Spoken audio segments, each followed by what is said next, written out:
You have 13 million Kenyan shillings. You have 13 million Kenyan shillings and you want to realize how much will you earn if you invest in the various assets which are going to discuss here.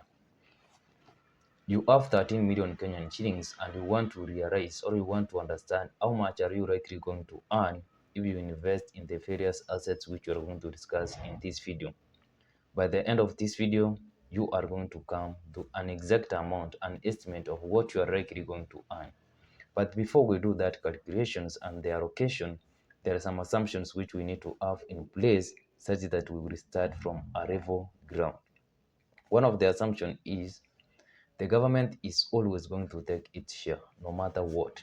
So we are not going to involve issues which are related to the taxes.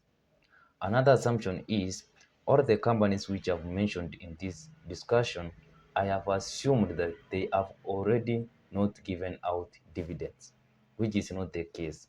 Some of the companies which are going to mention, they have already given out the dividends and this may lead to their low prices, while those which have not already given out the dividends, that they may be the reason why they are somehow expensive compared to how they were in 2025. So I am doing this video on 29 April 2026. This video may come out on June, so which means that also the figures which I'm going to use here, they may be so different compared to what you may be observing in the stock exchange market. So my main objective is at least to enable you as an individual to understand what perspective you need to have when it comes to investing either in the stock market or in the bond market. I am not here just to give you some figures which are exact. I believe if I would be in a position to at least enable you to have a different mindset which would attune to your own liking, I would have done a great job compared to I giving the exact figures which you are supposed to use and what you are supposed to expect. Now, all those things being set aside, let's go ahead and see how much are you going to invest, how much are you going to gain if you invest 13 million Kenyan shillings. And how did I came up with this figure?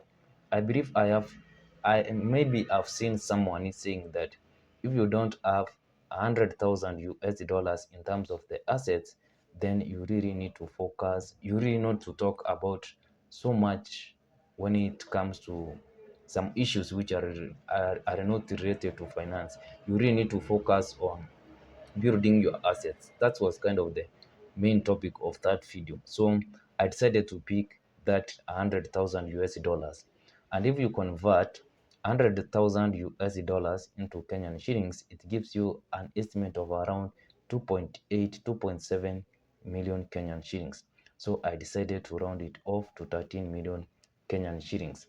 And also some of the figures which I'm going to use here in terms of the share price, I have decided to round it off. For example, today on April 2026, Safaricom was trading at 29 shillings 8 cents. That was the closing price of that share.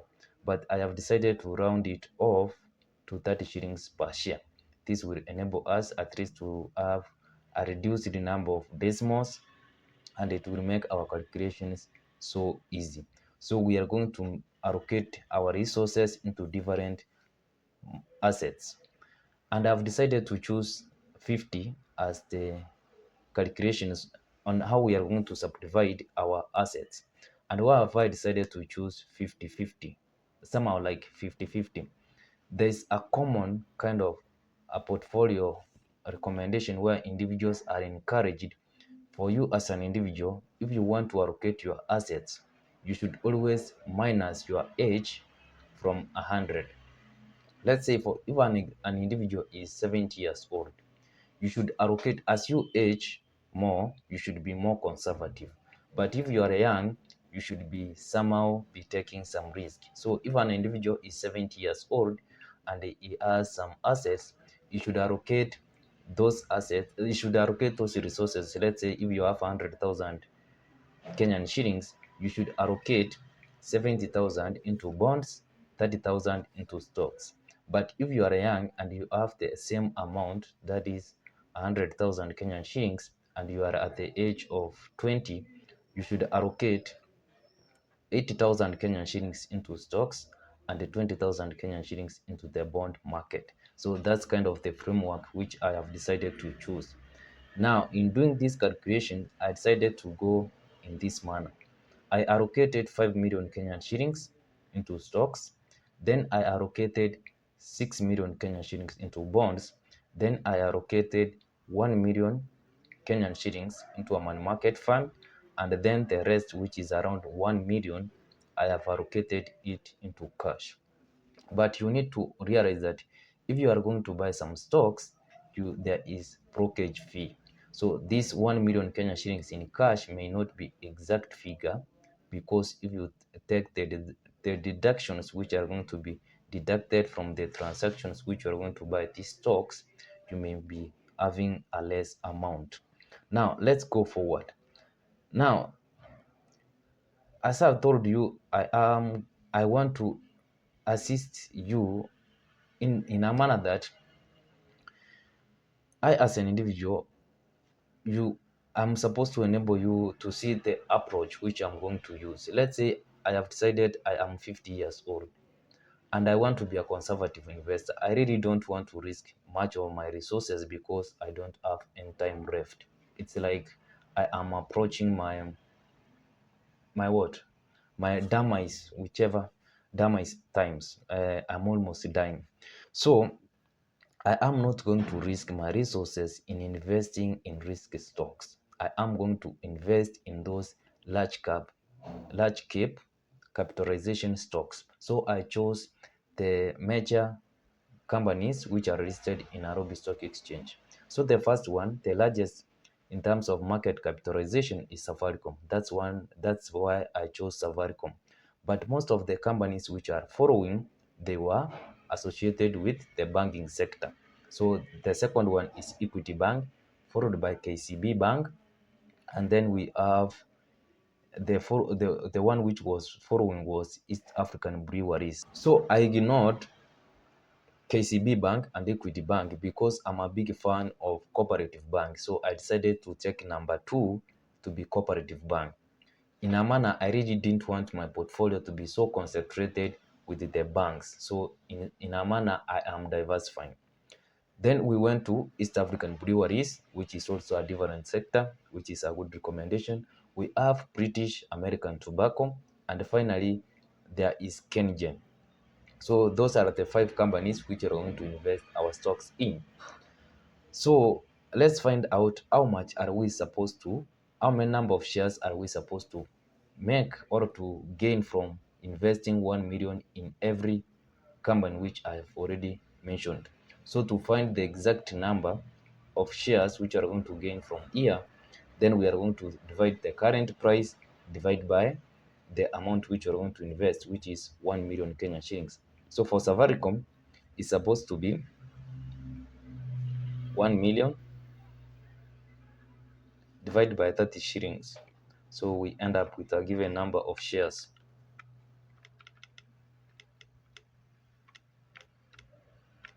So if you invest 1 million in Safaricom, you are supposed to gain 33,333 shares. And the second one is supposed to be Cooperative Bank. If you invest 1 million,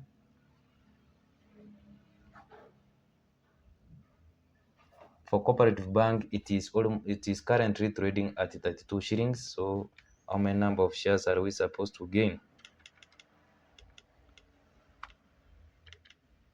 So for Cooperative Bank, we are supposed to have 31,250 shares. The next one is supposed to be East African Breweries. East African Breweries. For East African Breweries, it's currently trading as 246 shillings for every share. So it's a million divided by 246.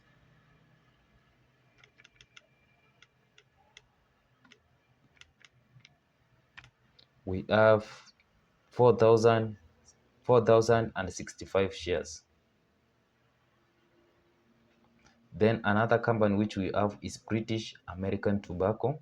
BAT, it is supposed to be 1 million divided by, it is currently selling at 574 shillings. So 1 million divided by 574. So you find you are supposed to have 1,742 shares. Then another company we have is KenGen. KenGen is currently selling at 9 shillings. So the amount of shares which you are supposed to gain is supposed to be 1 million KenGen divided by 9. So it's 1 million divided by 9. You are supposed to have 111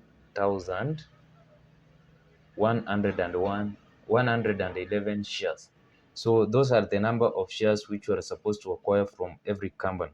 Now let's see the dividends each company was giving last year, even including now. For example, a company like BAT is supposed to give a dividend in June of 7 shillings for every share.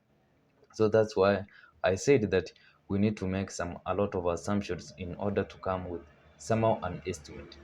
So for Safaricom, which was the first one, the dividend which was giving last year, it gave a dividend of 1.5 shillings. So the number of shares which we found for Safaricom, we have how many shares? Safaricom, we had 33,333 times 1.5. We find how much you are supposed to gain. So Safaricom is supposed to be 33,333 times 1.5. The total amount you could have gained from them would be 49,995.5. So it's like Kenyan shillings 50,000. That's 50,000. Then another company for Cooperative Bank. Cooperative Bank, they gave a dividend of 3 shillings. So the number of shares we found for Cooperative Bank was 31,000 COP. That 1,250 times 3 shillings. We find the exact dividend. So for Cooperative Bank, you are supposed to gain a dividend of 93,750. Then another company is East African Breweries. For East African Breweries, we found the number of shares which you could have gained by investing 1 million Kenyan shillings. At the moment, you could have Adam, you could have gained 4,065 shares. So East African Breweries. So it is 4,065. Then the dividend which was given out by East African Breweries was 9 shillings 50 cents. So we multiply by 9 shillings 50 cents. So 4,065 times 9.5. So in terms of dividends, they could have given you 38,617.50 cents. That's 38,618 shillings. The British American Tobacco BAT, there was a blackout, so we had reached that PAT. So how much could have you gained if you in terms of dividends from PAT? So BAT, they are giving a dividend of 70 shillings for every share, and if you were to invest 1 million Kenyan shillings in BAT, you were supposed to have how many number of shares? You were supposed to have 1,742 shares. So for BAT, it's 1,742 times 70 shillings, which gives us a figure of 121,940. Now let's go to our last company, which is KenGen. So KenGen, they were giving a dividend of 0.9 shillings for every share. And the number of shares which you are supposed to acquire for 1 million invested in KenGen is supposed to be 111,111 shares. So 111 shares times 0.9. How much are we supposed to gain?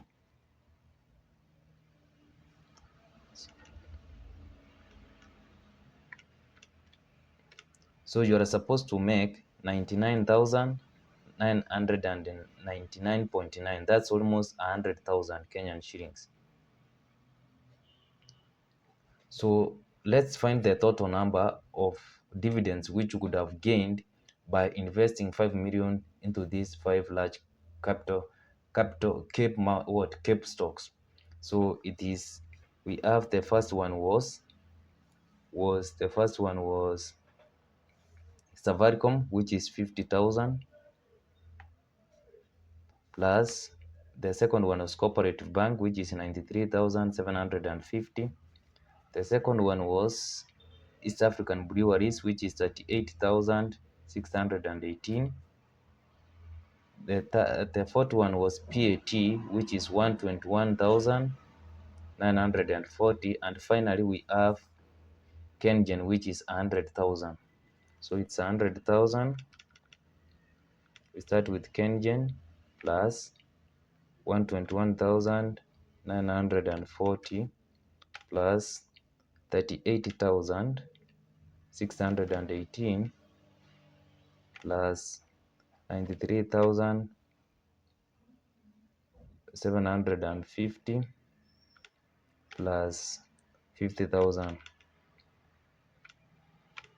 In terms of the dividends which you could have gained by investing 5 million Kenyan shillings into large capitalization stocks in Nairobi Stock Exchange, you could have made 404,308 in terms of dividends. Now let's go ahead and see how much are you supposed to gain in terms of interest if you invest the 6 million Kenyan shillings into bonds.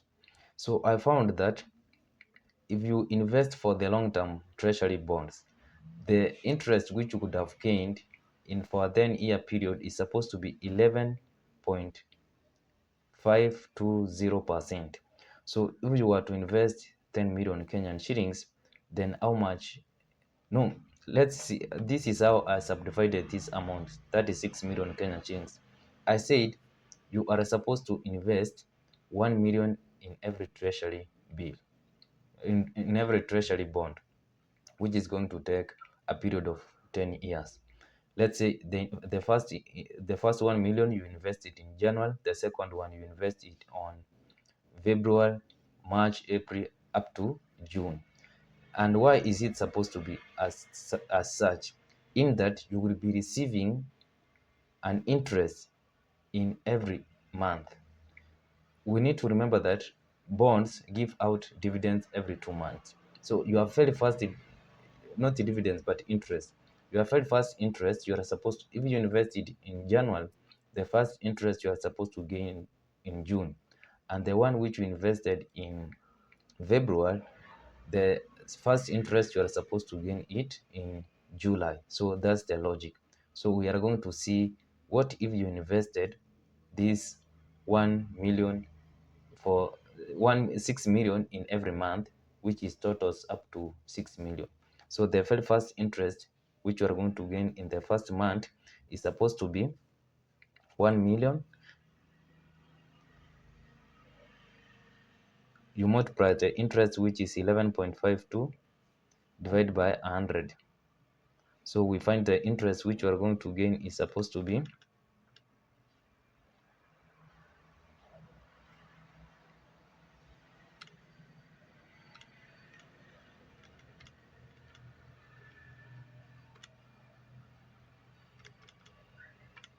the interest which you are supposed to gain is supposed to be 115,200. If you divide by 2, the very first interest which you are supposed to gain the first month is supposed to be 57,600. I actually saw the median salary of a Kenyan is around 57,000 Kenyan shillings. So if you have almost 6 million, and you have decided to invest it in the 6 months of the year, then this interest which you are going to gain every month can actually sustain you in terms of like a salary. Now, what is the total amount would you gain for a 10-year? No, yeah, for we are not going to calculate for a 10-year time frame because our main objective was to give an idea of how much you are supposed to gain, let's say in the first year.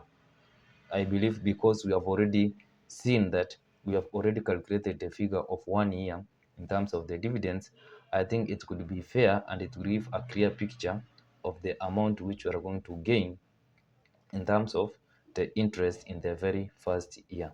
So if we are going to assume, then how much are we going to gain in terms of the interest in the very first year, then we need to multiply the interest which we have made from this 1 million by 6, which is supposed to be 1 million 115,200 times 6, because it is 6 million. So which gives us an interest of how much? I need to multiply by 10, which gives us an interest of 691,200. That's the interest which we will gain in our very first year, 691,200.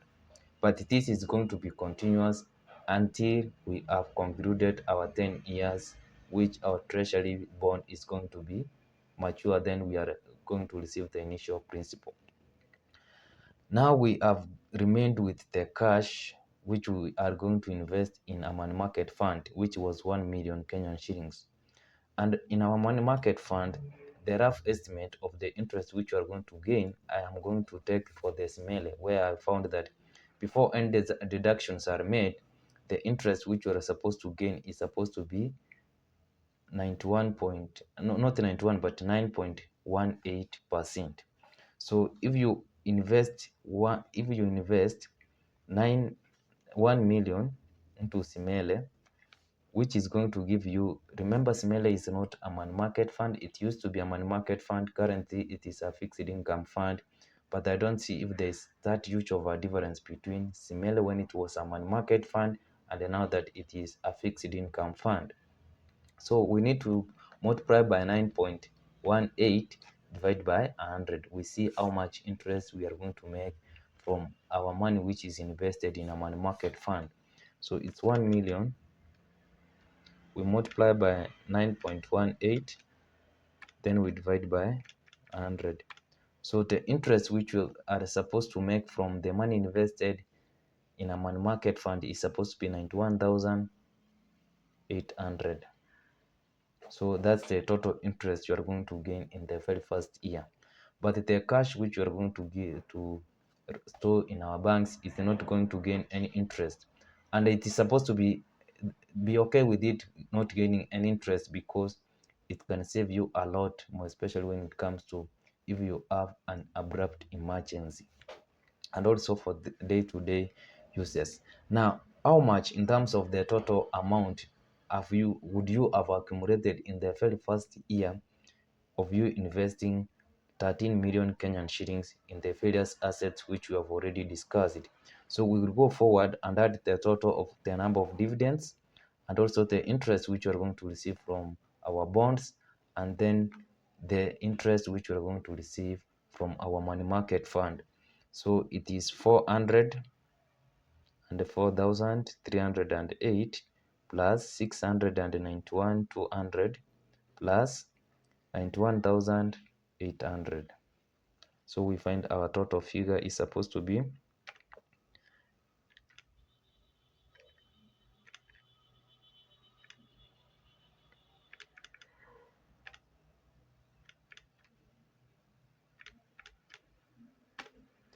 we finally come to 1,187,308. That could be the amount which we could have generated by investing 1,108, not 1 million, but 13 million in our savings account. Not our savings account, but the different assets. Now, in conclusion, what am I trying to say? If you are going to make any investment and you have this huge of chunk of resources, remember to always invest some of the amount in stocks. Another one, you should always invest it in bonds. And another one, you should always have it in a money market fund, and you should always have cash available. It is so essential. Don't try to invest all the amount in stocks, or don't try to invest all the amount in bonds or in a money market fund, because sometimes a money market fund may not be performing so well, but if you invested some of the amount in the stock market, it is going to try to balance out the returns. So I hope you learned something, and if you are interested in this kind of videos, remember to subscribe, like, and also you can share with those individuals who may find some value out of this video. Thanks for watching. See you in my next one.